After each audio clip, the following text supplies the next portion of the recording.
আসসালামু আলাইকুম সবাইকে। সকাল, সকাল একটা জিনিস শেয়ার করি। এখন জাপানে ৭:৫৫ অর্থাৎ সকাল ৮টার কাছাকাছি। ৮টা বাজে আরকি। আমি জবে আসছি সাইডে এখন। এই গাড়িতে আমি গতকালকে এই বোতলের পানিটা রেখে গেছিলাম। এমনিতেই আরকি। আজকে আইসা দেখি পুরাটাই বরফ হয়ে রইছে। এখন তো ৭টা বাজে ৮টা বাজে। তো র সূর্য উঠছে প্রায় ৬:৩০টার দিকে। এতক্ষণেও মানে পুরাটা গলে নাই বরফ। এত তীব্রতা জাপানের শীতের।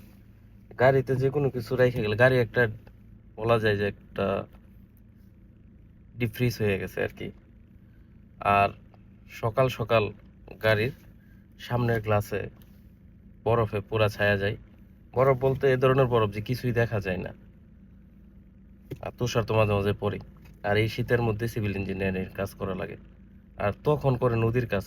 আর নদীর মধ্যে তো কি ধরনের বাতাস বুঝতেই পারেন। আর এই বাতাসের মধ্যেও সাইট পরিদর্শন করা লাগে, দেখা লাগে, লোক না থাকলে সাথে থেকে করা লাগে। যারা জাপানে আসতে চান এগুলি সবকিছু মাথায় রেখে তারপরে আসেন।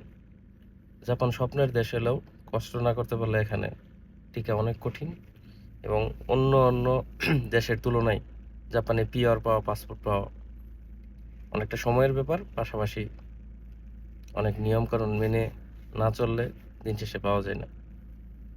আর টাকা পয়সার দিক দিয়ে বললেও এখন যে অবস্থা জাপানের সবকিছুর দাম বাড়ছে। হ্যাঁ, বেতন অনেক জায়গায় বাড়ছে। কিন্তু বেতনের তুলনায় দাম অনেক বেশি বাড়ছে। আজকে মূলত এই বরফের কথাটা শেয়ার করার লাগে যে নরমাল পানি রাইখা গেছিলাম, গাড়ির ভিতরে আইস হয়ে গেছে। পুরা আইস। আমি যখন ঢালতে গেলাম তখন দেখি এই অবস্থা। এই অবস্থা। এখনো পুরাপুরি শীত পড়ে না। এখন জানুয়ারি আসে নাই, ডিসেম্বর। জানুয়ারিতে কি অবস্থা হবে? ফেব্রুয়ারিতে সর্বোচ্চ শীত পড়ে। তখন কি হবে বুঝতে পারেন। যাক, ধন্যবাদ সবাইকে।